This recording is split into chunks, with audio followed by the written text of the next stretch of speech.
Sam, thanks for coming on. Really appreciate you taking the time to have a conversation with me. Would you mind telling us a little bit about yourself before we get started? Yeah, I teach New Testament at Knox Theological Seminary. I have a PhD in New Testament from Trinity Evangelical Divinity School under Scott McKnight. I paid my way through graduate school by working as a magician, so you may have seen me on Nickelodeon. And I've been teaching at Knox for 25 years now. My specialties are New Testament Greek, textual criticism, and historical Jesus studies. Cool. So the topic today is the resurrection of Jesus historical. Could you tell me what your position is on that? Well, being an evangelical, of course, I think that it is historical, but it's a complex issue, not made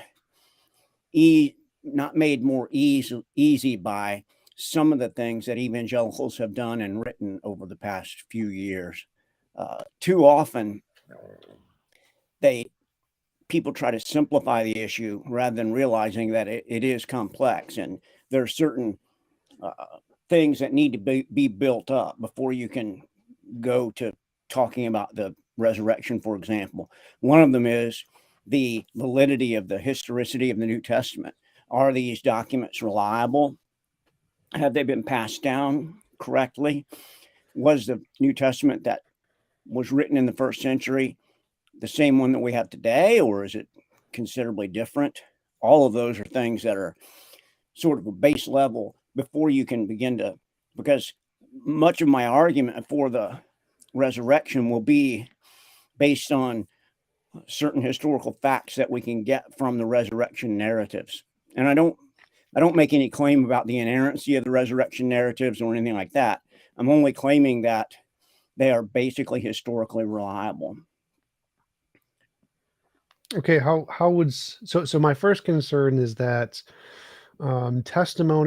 historical testimony doesn't seem to count for anything that doesn't have an empirical basis. So miracles, magic, mythical creatures, paranormal, supernatural, UFOs.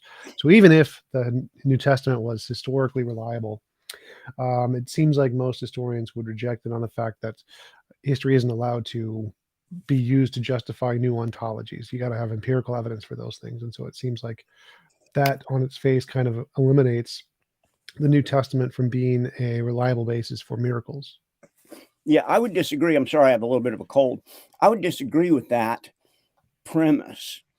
That is because once you accept that premise that miracles cannot be proven by the written word, then you begin to enter into a non-supernatural world in which it seems to me virtually nothing that's supernatural can be proven.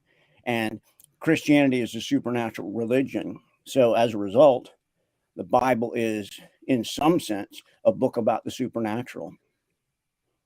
Tell me a little bit about yourself, if you don't mind. I'm sorry, I don't know. I am an atheist, so I was brought up in Catholic grade school, Catholic high school, read the Bible cover to cover. I've been doing this for about 5 years, full time, 5 years on debating and talking with professors and philosophers on different topics relating to historicity, evidence, philosophy, morality, epistemology, those kind of things. So it's my job right now. Well, good. Thanks for having me on. Yeah, absolutely. So when you said that if we don't accept that miracles can be supported through written word, that would imply that we can't have any evidence for miracles. Well, I disagree there, because I think we can have empirical evidence of miracles. Like if we discovered miracles today or something, like if we could empirically verify that miracles happen, praying to God cured cancer or something, or But how would we know that? How would we know that for sure, other than the written word? Well, we'd have scientific papers, so those are written word, but that's fine because those are repeatable.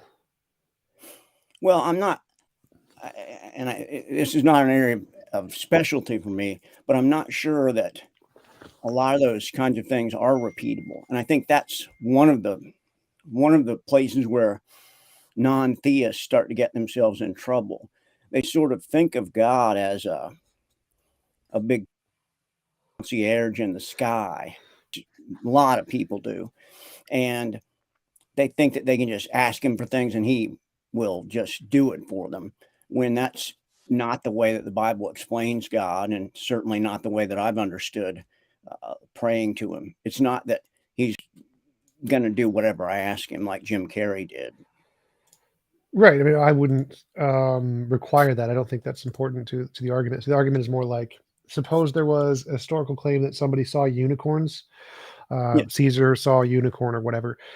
We wouldn't be able to trust that from the document, whatever it was, even if it was a historically accurate document and it was a reliable source or whatever. We wouldn't be able to say that unicorns existed no matter what we read on this document. Nothing on this document could confirm the existence of unicorns. But if later we did some archaeological dig and we found the fossil of a unicorn or something, or the bones of a unicorn, we could then infer, oh, look, there's a unicorn. It did exist. And so it could have actually been seen by Caesar at this time period. And we could infer from its modern day existence, the modern empirical evidence that it did exist, that the historical testimony was then reliable.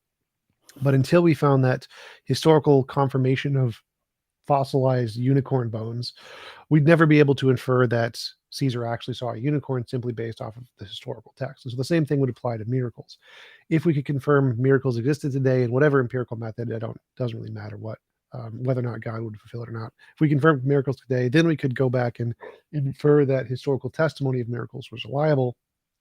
But until we have confirmation of miracles today, it seems like it's always going to be more rational to infer that historical documents were fabrications because they didn't know enough about what was going on. There's all the fallacies and biases and illusions and delusions that we know are inherent in the human brain. And so it's far more likely that the case of those documents is a fabrication or a misunderstanding than it is that it actually exists. And so you could never use historical documents to justify miracles, magic, mythical creatures until we have evidence that those things actually exist with our modern scientific basis. So then we would remain ignorant of the fact that a unicorn actually existed until we found something like the bones. No amount of written record would be enough. Right. Yeah, I would disagree with you on that, because we trust the written record for all kinds of things in our lives. And I don't think that let's just begin with a few maybe small facts and see whether we can agree on these. Would you agree that Jesus was a person who existed? Yes. Okay. Would you agree that he was killed by the Roman government? Probably. Okay. So that's two things that we have that we agree on there. Would you agree that his followers wrote about him rising from the dead? Yes. Okay. Would you agree that it didn't do his followers any good? That is, that they didn't make money off of it. It was dangerous for them to claim that kind of a thing. Most likely, but in some cases, probably not, because there's a lot of evidence that, like, for example, they could have been trying to gain fame or something that could have been an attempt to benefit them, even if it didn't necessarily do so. So if Jesus died at the hands of the Roman government, he was presumably put into a grave. Would you grant that? Yeah, I would tend to assume it was a mass grave, though. Yeah. Okay. So the question then becomes, if you're not willing to accept any written evidence for any kind of miracle, you might want to, there are a couple things I can say might be helpful. One is a set of books by a theologian named Craig Keener, another New Testament scholar. Have you heard of him? I'm familiar. Yes. And Yes. with that smile, there must be something that I don't know. Oh yeah. So his book on miracles, I've read a number of his books. So yes, I'm very familiar. I don't remember if I've had him on, but I've definitely invited him and chat with him via email. So yes, I'm very familiar with his work. And do you find it unsuccessful in its attempt to determine that miracles actually happen?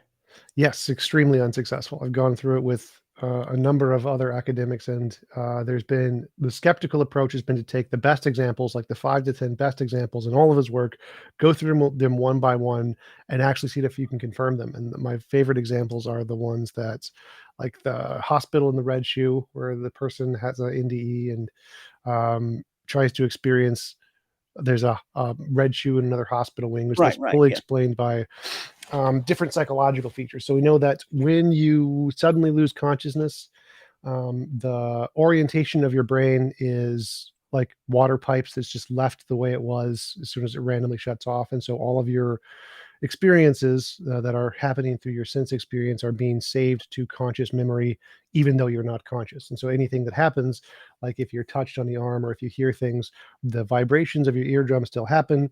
The ATP in the cells is still released. And so it still causes a sensation, which is then reflected in the neurons, which is then saved as a memory.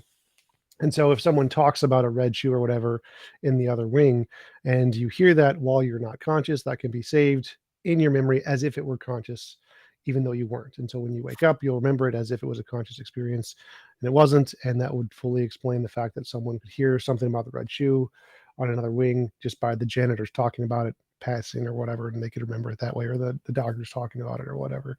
So there's no need for an actual soul experience to explain why someone could gain information or hear things or know what doctors are doing to them when they're out, because all of that is still sensory information that's being sent to the brain. You don't need a heartbeat for that. You don't need brain activity or like EEG brain activity for that. It's all happening simply by the ATP saved in the cells. And so the vast majority of his cases are fully explained by that.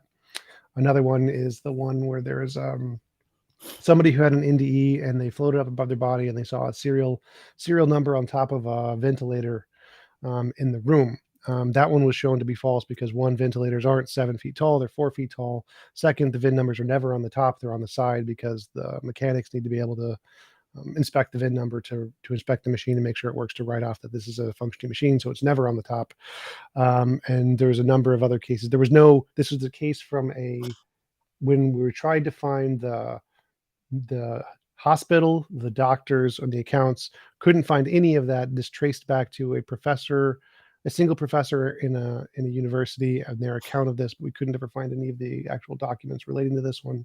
So we've gone through, I don't remember what the other ones were because it's been a while, but we've gone through all the best cases that he provided, and they were all extremely better explained by just natural phenomena that we know about in neurology. There's no evidence of actual miracles there. But I would say that is because of your presupposition. So what Keener has tried to show you is precisely the evidence that you ask for, but you don't accept it when it shows up. And we all have presuppositions that we deal with, and our presuppositions affect the kind of conclusions that we have. And I would say both you and I have certain presuppositions, and they are so drastically different that it would be, unless one of us was willing to do something to sort of tamp that presupposition down, it would be very difficult for us to agree on a lot. Because I would say all of that, what you said, is true about the person in NDE, and I'm skeptical of NDEs. I most of them I don't think are real, though that particular one with the shoe. I mean, there apparently was a shoe there. Now you can resort to, well, she heard about it from somebody else talking about it, but it seemed to me that that's you're multiplying causes at that point. The most obvious thing to say, if you have a supernatural worldview, is that somehow life continues on after death.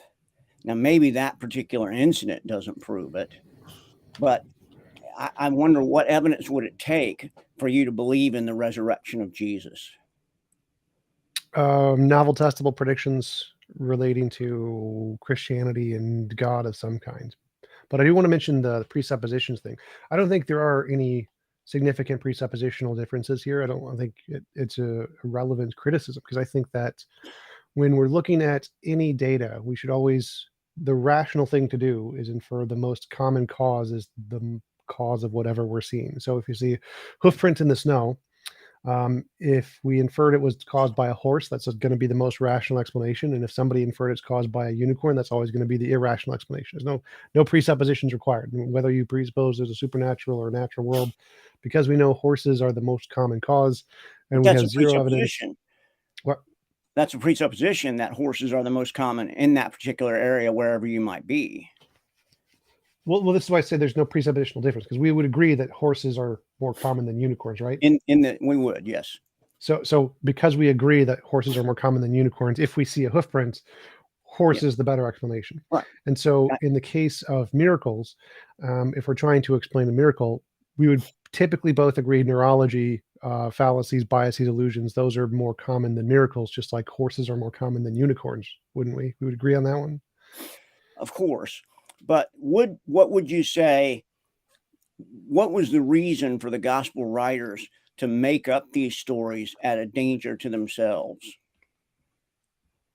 Because they're very early. I mean, that's my area. And the gospels are early. They're before, I would argue, before 60 AD, or CE. So there are problems with that. And that is, you have very early testimony from, for example, Paul in 1 Corinthians 15.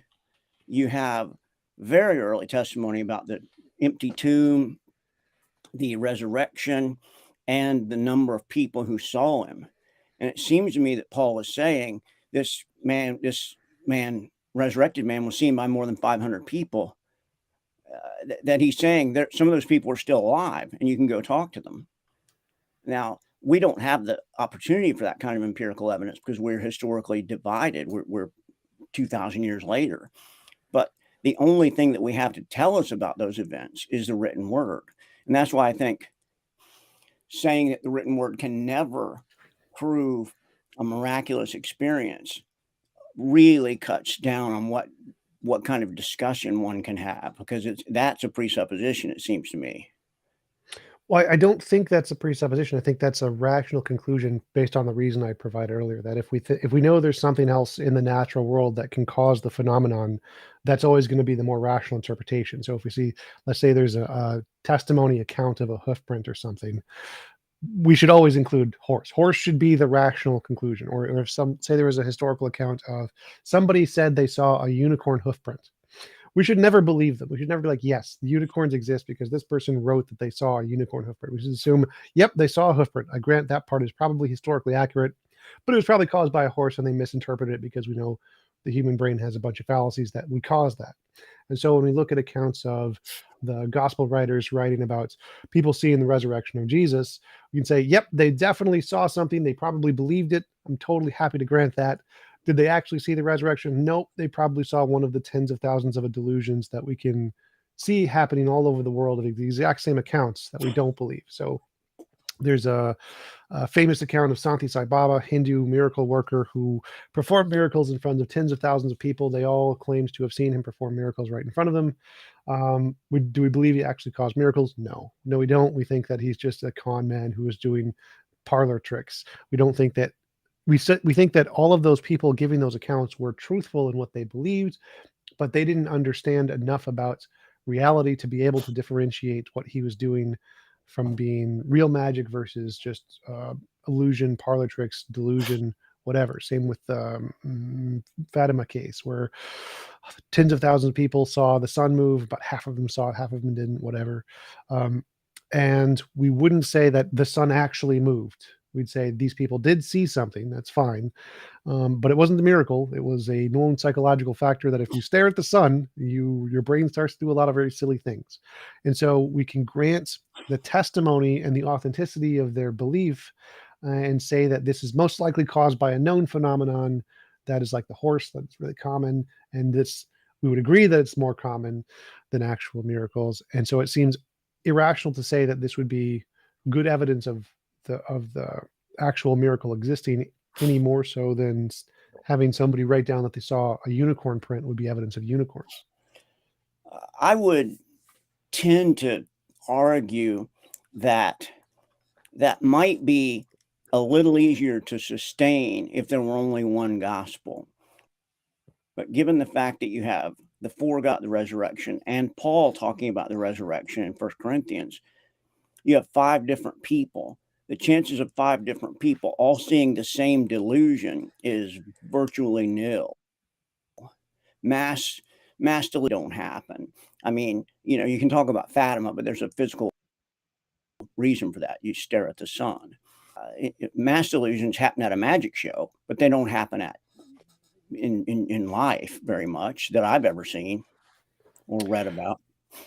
Well, that's the thing. I've read about quite a lot of them. They're called communal reinforcement. It's where there's some phenomenon that happens that they can't explain. Somebody says, "Ooh, that's aliens," and then everybody else around them, their mind simply globs onto that explanation because the human brain works that way. Where if it's an unknown, someone posits an explanation that fits into your worldview, then you associate whatever the phenomenon was with whatever was attached to your worldview. And that's why the number of UFO sightings drastically increased when UFOs started to be broadcast on radio and TV. And Yeah. before they were none, then we saw a bunch of them. And the same thing would apply to the resurrection of Jesus. There's this specific psychological delusion called a bereavement delusion, where if there's someone who's really important to you, could be in a good way or a bad way, it doesn't make a difference. If they die, you will have psychological experiences that will make you think that they're still there. You can touch them, you can see them, you can hear them doing the dishes, whatever they used to do very commonly. And so you'll think they're actually there with you, even though they're not. And this is an extremely common delusion. This happens to like 60% of elderly people who have a dead loved one. It's a massively common delusion. And it is shared. There are shared instances where family members or people who were around the specific individual will have the same kinds of recollections or the same kinds of bereavement delusions because they're based on habit, where this person did something very commonly and you would see a delusion of what you would expect that person to be doing. And this can be shared across family members or people who are familiar with the person. This is extremely common, 60% of elderly people. And so it seems far more likely the combination of those two things, bereavement delusion of seeing visions of the dead loved one, which obviously Jesus was very important to the apostles, so that seems very rational to assume that many of them would likely have that. If 60% of elderly people have experiences, 60% of the apostles would probably have this, very common. And then it's likely that the communal reinforcement could then be applied to the rest of them to expand it to all of them having this, no problem whatsoever. It seems like that's a far more rational explanation. It could be if the disciples were expecting a resurrection, but the New Testament is very clear in the Gospel of Mark that the disciples did not expect a resurrection, and not just Mark, all of the Gospels. Thomas doesn't believe in it until he touches Jesus, and so they're not expecting a physical resurrection. And given that, it seems to me this would have been more shocking to them than anything else. And Paul hadn't been around Jesus, hated the church, and yet still had some kind of an experience that changed his life. So I don't know why expecting a resurrection would make a difference there, because people who have bereavement delusions aren't expecting their dead loved one to come back. They have bereavement delusions. What do you mean? I mean, I would think that a lot of people expect their dead loved ones to come back. You ever listen to Coast to Coast? The radio show? Yeah. Occasionally. Yeah, well, on open lines, it's like everybody needs inpatient help of an inpatient variety, but there are hundreds of people who call in saying that they've seen their parents show up to them. But that's because they've heard about that on the show or somewhere else. I would argue the disciples hadn't heard about somebody rising from the dead, and as a result of that, they were not. That is exactly what they didn't do. They thought that they were a failure. And that's the reason that Peter starts fishing again. He's not going off fishing for fun. He's going back to his job because he bet on the wrong Messiah. It was the wrong guy. And there are lots of Messiahs in the first century. But intriguingly, only one of them has a Christian church named after him. The rest of them died and pretty much went away. So it seems to me that there must be something special. These documents and things like the Sermon on the Mount, these are not, it seems to me, things that are off the cuff like that. Well, I agree they weren't made off the cuff, but like bereavement delusion happens to everybody, scientists, philosophers, atheists, everybody, because it's not, your expectations don't really make a difference here. It's about the fact that your brain has been primed with particular inputs because of neuroplasticity, that you've experienced this person for many years. They're very important to you. They have shaped your brain in various ways. So when they die, there can be residual kinds of stimulus that caused those parts of your brain to activate and make you think that you're hearing them, seeing them, touching them again. And it has nothing to do with expectation. Expectation is completely irrelevant. It's just neuroplasticity. Your brain has been developed in such a way that this person has such an active input on your neuroplasticity that residual things can cause it to fire, to cause you to have the past experiences again. Because when you imagine something happening, the parts of your brain that activate are the exact same parts that activate when the actual experience is occurring. And so this doesn't have anything to do with expectation. I don't know if expectation has an impact on whether it happens more or less often, but we know bereavement delusion happens to like 60% of the population, whether or not you believe in souls. It's just an extremely common phenomenon. And so it doesn't seem like that would be a relevant criticism to my argument, because this would apply whether or not they were expecting it. Yeah, I think we've met sort of at the point of our difference here, and that is, I would say that the fact that many of the disciples were killed, and I know that there's question about how many of them, and it's a historical problem, but at least some of them were killed. Wouldn't it have been easier for them to say, "Hey, we didn't really see Jesus. This Sure. was all, we just made all this up." But they Sure. didn't. The Apostle Paul didn't. The Peter didn't. So there, that seems to me to be a fairly strong argument to the fact that they believed with everything they had that Jesus had actually risen from the dead. They were not expecting him to rise from the dead. That was not what messiahs did. They expected the Messiah to come in and overthrow the Roman government. And as a result, John the Baptist was disappointed with Jesus' ministry. The disciples were disappointed with Jesus' ministry. The last thing they would have expected is him to come back from the dead, because they just didn't listen to what he had to say. The Gospel of Mark is very clear in showing us that the disciples just have every reason in the world to believe, and yet they don't until finally, as a result of the resurrection. So I would argue that these documents are basically historically reliable, that we can take basic facts from the Gospels. We don't have to take everything of the whole story. And we can say Jesus existed, Jesus died, and they believe, these people writing these documents believe that Jesus rose from the dead. If we can't ever use written documentation to prove a miracle, then we are at odds. I don't see any way around that, because we're not going to get any other kind of evidence for a 2,000-year-old claim.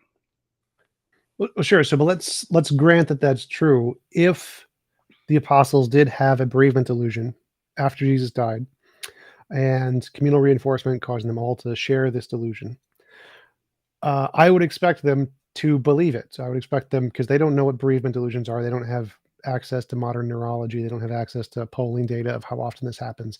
This would be a very profound experience for them. They would be very emotionally affected by it, because the person who, especially if he did actually claim that he was going to rise in 3 days and they had it, that'd be really impressive. I would be really impressed. Back then, I would probably believe it. In which case, I think it would be rational for them to proselytize about this event, even at the risk of their own life. So I think that the fact that they genuinely believed it would be completely consistent with the fact it was a delusion. But because they didn't know about delusions, this would have such a profound emotional impact on them. It would be equivalent if it actually happened. And so I wouldn't expect any difference in their actions, whether or not it was a real event or if it was a psychological manifestation that they just didn't understand, because they would probably believe it was a real event either way. And so I would agree they genuinely believed it and would be willing to die for it, because it was probably an extremely profound experience to have a bereavement delusion of a person who claimed to be God and said they were going to rise from the dead. So, but I don't see why their belief would be more indicative of it being real than it being a psychological delusion, because it seems like either way, as long as they didn't know about the psychological delusion, they would have the same action or reaction. And then I can grant the possibility of miracles. I'm happy to grant the possibility of miracles, but it seems like when looking at historical documents, the more rational conclusion is like it's going to be explained by the natural phenomenon we know about. So like if we have an account of a horse horse print in the snow, it's always going to be more rational to say a horse did it rather than a unicorn did it, because we have so much evidence of horses. Like, it's so prevalent. This is a really common phenomenon. Bereavement delusion, extremely common phenomenon. And so when someone says they saw a dead loved one, I don't know what evidence they could provide in the document itself to make it more likely that this was a actual vision of a dead loved one versus a bereavement delusion. I don't know if that's even possible. Like, if someone take the example of the hoof print. If someone saw a hoof print in the snow or saw a horse that they thought was a unicorn, what could they possibly write into the document to make it rational to believe in unicorns actually existing, rather than it just being a horse and then being not understanding that? But at that point, let's say that, just for the sake of arguments, that a few unicorns did exist. The only way that we would ever find out about them, if they only existed 2,000 years ago, is by the written word. And I agree with you. We do have to be skeptical about written words, particularly written words from the early 2,000 years ago. But I think that the Gospels are a different kind of literature. And having studied them for a large part of my life, it seems to me that I don't know how I could show you anything to overcome this idea that the text is not strong enough to prove a miracle. Well, what do you mean by different kind of literature? And what would you need to change or add to my unicorn example to make it reasonable for you to believe unicorns existed? Like, what would you need to see in a document to make unicorns or UFOs or something rational to believe based on historical testimony from 2,000 years ago?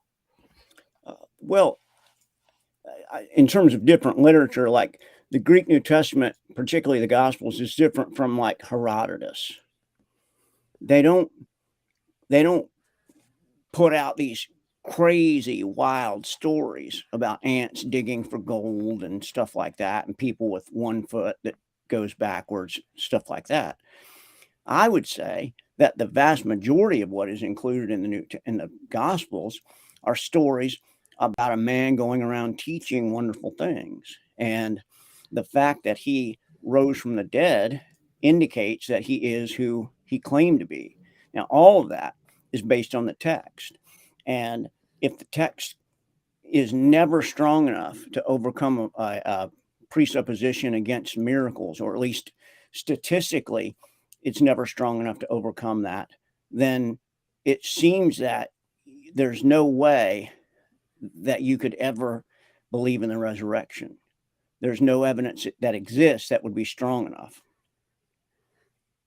Well, I think that's the rational conclusion based on historical testimony. I think we could justify it if, like, we could show modern miracles existed. Like, if Craig Keener could do a peer-reviewed paper where praying to Jesus regrew limbs and we could videotape it or something, then that would be great evidence of miracles. And then you could infer that miracles in the Bible or Christianity were true in that case. Even if that happened, wouldn't you rightly say, I'm skeptical of what Keener has to say, and I'm skeptical of this videotape? If we had peer-reviewed repeatable papers, no, I'd be like, that's science. If you can science it and show it actually happened, I'm happy to grant it at that point. Aren't peer-reviewed repeatable papers proven wrong fairly often? I don't know what you mean by fairly often. Like, they're the most reliable source of data we have. Like, there isn't a more reliable source. So are they occasionally proven wrong? Yes. Are there new evidence supported? Yes. But they're the most reliable form of evidence that we know of in the universe, as far as I know. I would tend to say that again goes to your worldview, and that is, I'm not sure that science is the most reliable form of truth in the world, in that there are lots of things that science can't test. And science can't tell us whether we have a soul. Science can't tell us what exactly is the mind-body problem and how does it all fit together. They can make certain philosophical guesses at it, but they're never going to be able to finally tell us, as far as I'm concerned. I mean, I'm very just to clarify, experience. Go ahead. Those seem like two different claims. Like, the first claim is that science is the most reliable source of knowledge that we have. And the second claim is whether or not science can tell us everything. I mean, I agree science doesn't have an answer for everything. Fully happily agree with that one. But I don't know that there's any other method of gaining knowledge that's more reliable than science. So I think that I would agree with both of those statements, and I don't see them as contradictory. Like, if you disagree that science is the most reliable form of knowledge that we have, what would be another one that's more reliable? Well, I would say God speaking to us, but that's because I'm a Christian.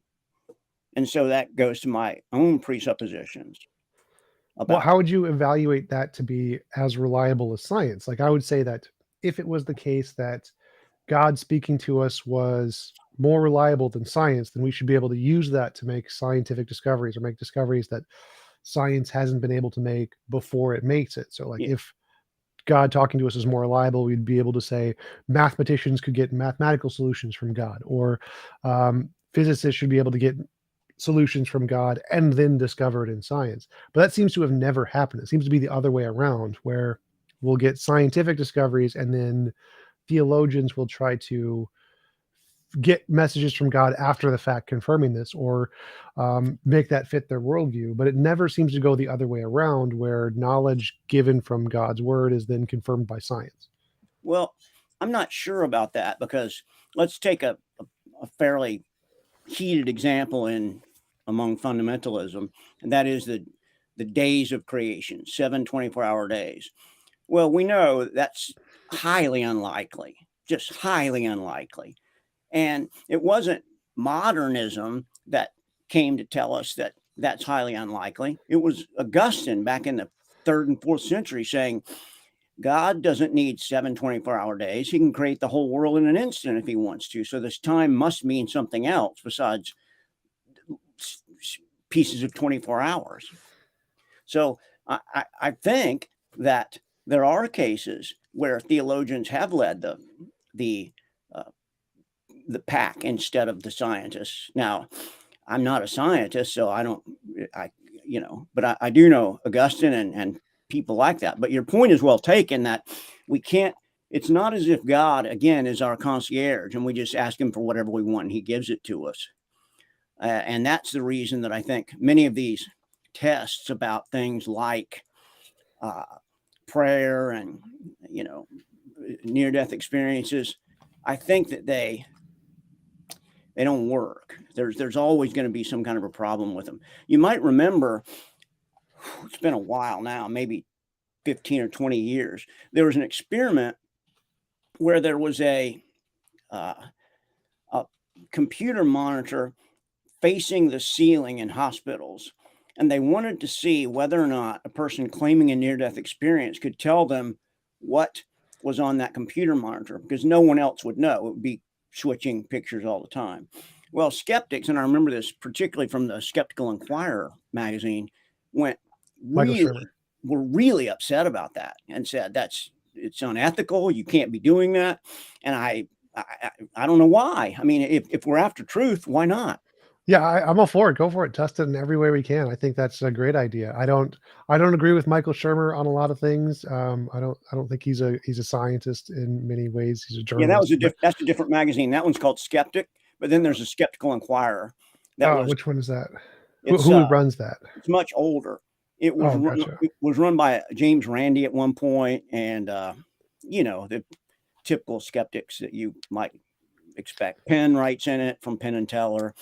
Uh, One of the things I really like about you and Penn is that we can have a rational conversation without speaking badly about each other or thinking badly of one another, and that's that's how we get to truth, isn't it? By speaking to people with whom we disagree and try to figure out, okay, what would it take to convince you of my position, and what would it take for you to convince me of my position, you to convince me of your position? I think both of those are very, very significant questions because I've asked myself on a number of occasions, what would it take for me to give up Christianity, which I think is a significant question. If someone were to be able to prove that the resurrection never happened, I would give up Christianity. The problem, of course, is it's the same with documents not being able to prove the miraculous. there's not going to be a foolproof discovery that proves that Jesus didn't rise from the dead. That's just not going to happen. And as a result of that, we're then left with the evidence that we have. I find it compelling. You don't.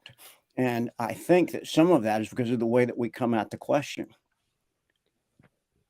Well, I partially agree there, but my question that I'm more interested in isn't what would get you to stop believing in Christianity. I think you should be able to believe in Christianity whether or not there's evidence. So that part isn't what I think is most important. What I think is most important is what would get you to stop believing that the historical documents are sufficient reason to believe the resurrection happened. Because that's the thing that I think is rationally, it's not justified to believe based on historical documentations for the reasons I described. That we don't think that when there is a natural explanation that already explains the data fully and it's more prevalent and more common, this should always be the rational explanation. Like if we see a hoof print in the snow or we see a hoof print in a historical document, we should always infer horse, always horse, until there's like modern empirical evidence that unicorns existed, even one.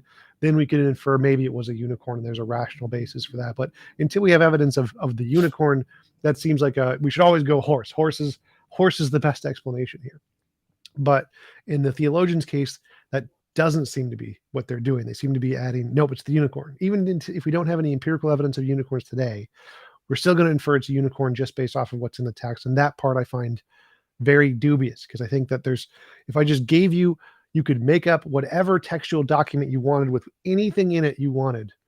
I don't know of anything you could write that could make it rational to believe there was actually a unicorn back then. I don't think you could just write anything. If I gave you any document you wanted, you could just poof it into existence. What could you possibly write that could make unicorns rational to believe? I don't know if you could. And so it's what I don't understand is why theologians seem to put more merit into historical testimony than they should, and only in the case of their religious belief. Because obviously, if you ask a Hindu, they're going to believe the Hindu miracles, but not the Christian miracles. If you ask a Muslim, they're going to believe the Muslim miracles, not the Christian miracles. But I think that the more rational interpretation, disregarding presuppositions, just based off of if we were logic, rational computer machines, what is the rational interpretation of how should we treat historical documents? It seems like the rational way to treat it is the way that most historians and most legal experts do, that testimony is never sufficient for anything that lacks an empirical basis. So miracles, magic, mythical creatures, paranormal, supernatural, UFOs, any court cases where those are brought up are thrown out. They're not taken seriously because they don't have any precedent, the technical term precedent. You need some basis that these things actually exist in empirical reality before they can be attributed in a court case or in a historical document. That seems to be, from my perspective, the rational way to interpret history and law. And I think if there was a perfect rational computer, that's probably the way it would do it. I don't think it's based off presuppositions. I think it's based off of just probability based on evidence, and that's the way it should be. And I'm wondering what it would take for you and other theologians to get to that point and see that as the more rational interpretation of history. I would say that if you grant that, you're on the way to becoming a historical agnostic. Because if you can't believe the best document that we have, the most well-preserved document from the ancient world that we have, and that we have good evidence that they believed what they were writing, then there's nothing at this point that could prove the resurrection to you, is there? From historical documents, no, but I think I'd apply that equally to all historical documents. The Hindu miracles of Santi Sai Baba, the miracle of Fatima, the UFO sightings, the Bigfoot sightings, the origin of Rome being Romulus and Remus being raised by a wolf.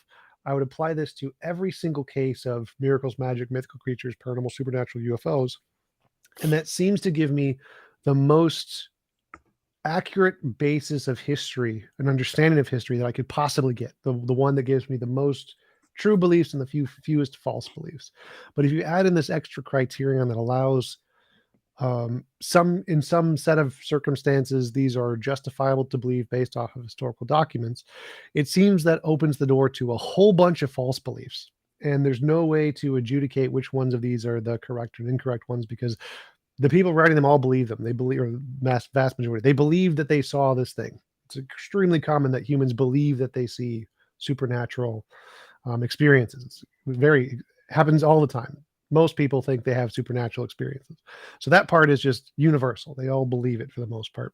And even if it's a historian, because even historians back then had a tendency to write in mystical things, like Pliny and the Tacitus, and they were writing like things about Romulus and Remus being raised by wolves into their historical documents. And we don't think that was happening. We don't trust them. They're extremely the best historians of the time, who are the most trustworthy, wrote in miracles, and we're like, nah, didn't happen. We're going to exclude that part. We can accept everything else, take out the miracles. And it seems like when we do that, we get a much more accurate, clear, reliable understanding of history. But And how would you adding in, know? How would you know for sure? Because maybe those miracles really did happen, and the only evidence we have is the written text. So, how do we know for sure that that's giving us the most accurate view of the world? well, we don't know if it did or didn't happen. So it's possible it did happen. But I think that if we allow in the possibility for all of the different claims, because there's millions of miracle claims, um, the probability that any one of them is true is so low that if we accept this criterion, we'd necessarily be letting in more false things than true things. We would, and we wouldn't be able to tell which ones are the false ones and which ones are the true ones. And so we take that the historical standard that we'd rather have one innocent man go free than 100 guilty men, or whatever. I forget what the quote is, but the same principle in history, that we would rather eliminate or not trust this method because it would unreliably let in too many false things, even if one of them happens to be true. And so we should hold the standard because it opens the door to too many false things, and we have no way to tell which ones are the true ones and which ones are the false ones based on this criteria. The question that I would have is, what if one of those miracles were indeed the most important historical event in the history of the world?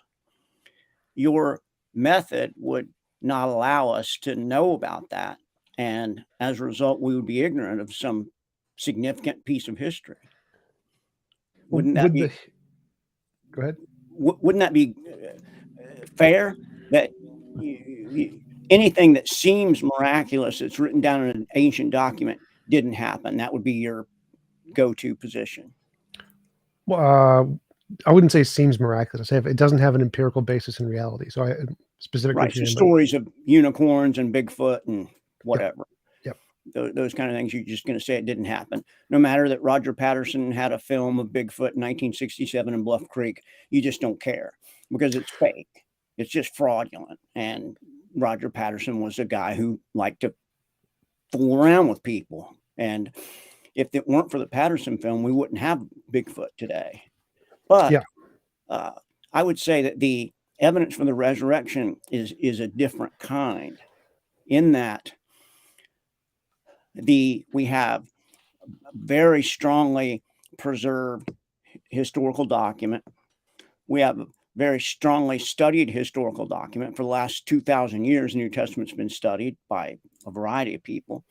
And there are a number of people in the world who say that this is the most important event in the history of the world. What I wonder is what can you do to prevent yourself? And the same question could be asked of me. I might be believing in a fairy tale and wasting my life.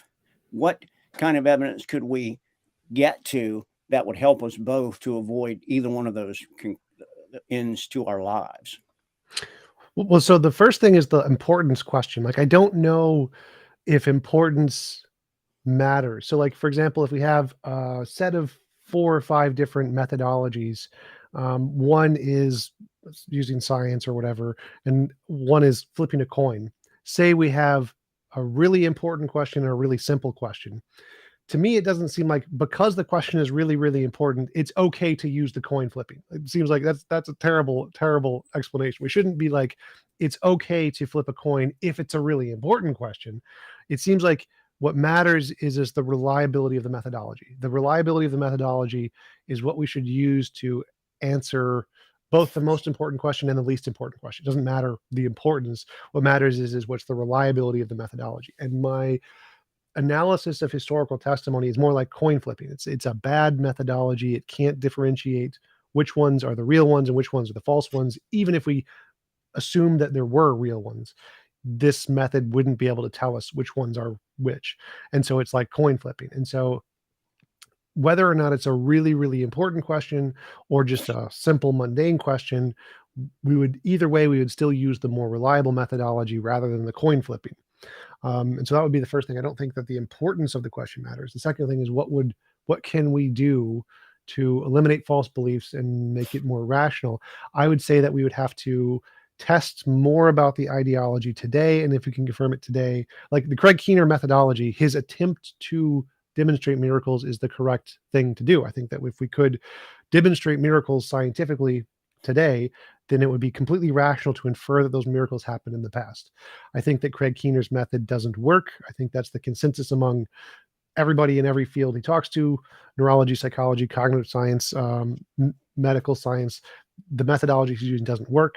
I think he should use a more strict, peer-reviewed, double-blind things that would actually demonstrate miracles exist. And when we do that, it doesn't work. There's no positive evidence of miracles from doing those kinds of tests. But if Craig Keener could do that in a double-blind peer review, I think that would provide a sufficient basis to infer that miracles happen. And then once we could show miracles happen today, we could infer in the past that whatever the context is, so if it's like pray to God, pray to Christianity to get the miracles to happen, then you could infer people who did it in the past could also have had the same result. And you can say that historical testimony is more likely to be true of miracles in Christianity than of Hinduism or whatever.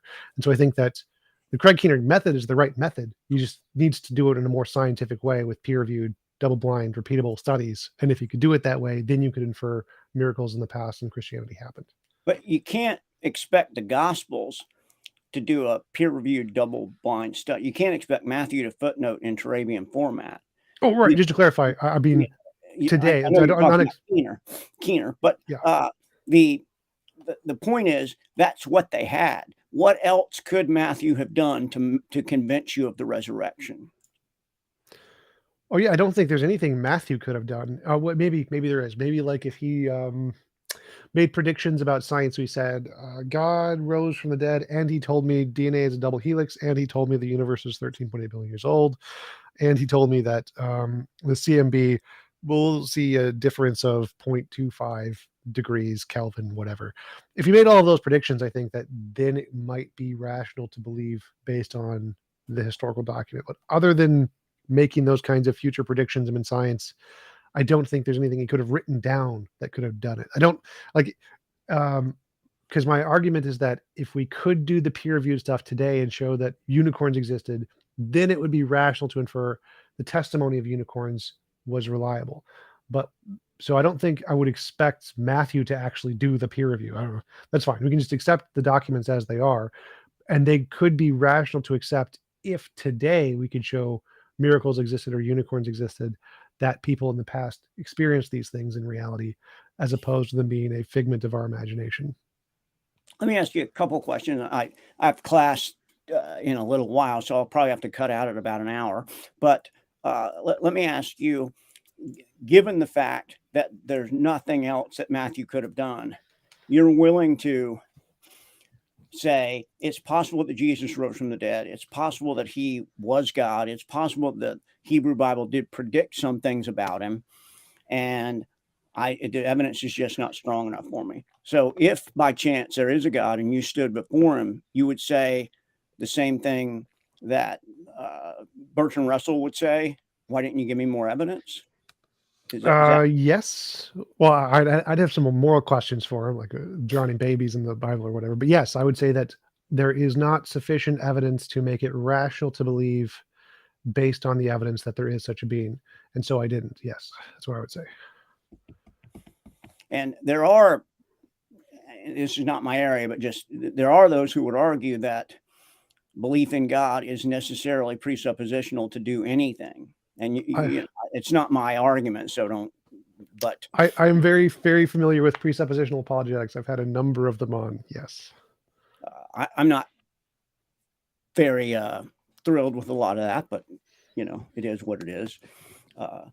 It seems to me that we've come to a place where we see what our differences are, and maybe we can meet again another time and talk about more about this philosophical conundrum that we find ourselves in, whether or not ancient documents can ever tell us something that is supernatural and we are rational in believing it. It seems like that's where we've come to, isn't it, in this time that we've spent together? Yeah, for sure. And so I think that given that, maybe we should set up another time to meet. I've had a wonderful time here. I think this is a great thing to meet and speak together and really listen to one another. I think it's what the world needs a lot more of. And it's been a great time for me. And I'd be glad to come back and talk about that maybe some other time.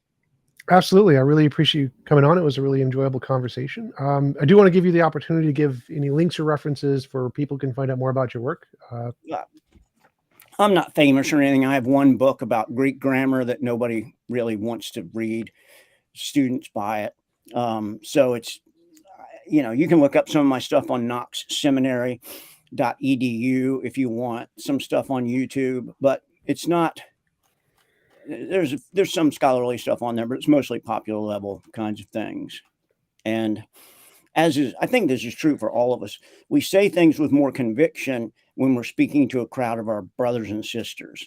And sometimes when we're speaking to a person who disagrees with us, it forces us to be much more precise in the way that we lay out the argument.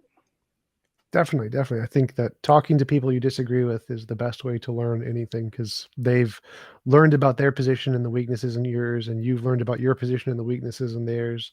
And so discussing and poking holes in each other's position is the best way to grow in both sides. Yeah.